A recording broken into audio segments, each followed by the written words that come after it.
from here. It's not gonna happen. We'll go out and then throw it around.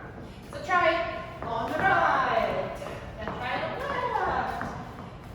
For me, it's better on the right than on the left. I think everybody's gonna have that. And also, just you can do singles, or do them longer, or just like hang out there forever.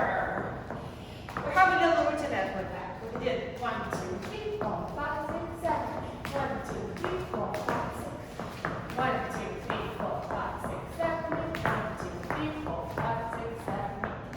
Then we did this move. You go wee, boom,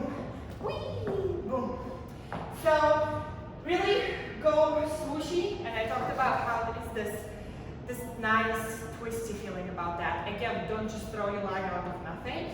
Use your upper body, use your abs for that. And then you go into counter from there. So then we put that into that combo at the end. Instead of forever cowtail, do this in the end.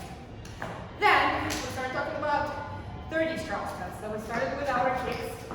And actually, first, just put those hops underneath there. Hop, hop, hop, hop, hop, hop, hop. This is your drill. Just have that little staccato there underneath all the time. Then just singles, singles, singles, singles, doubles, doubles, and then quadruples. Practice that a bunch, and then we started working on kind of directional kicks. Try kicks not just forward, but back. You've done them before in your basic Charleston. There are some kicks that go behind your back. Just be very intentional about that. It's not about kicks that you go where kicks go. It's just you know where your kicks are landing. So we did our airplanes. Boom, boom, boom, boom, boom, boom. And then we did around the world. So our routine was like this.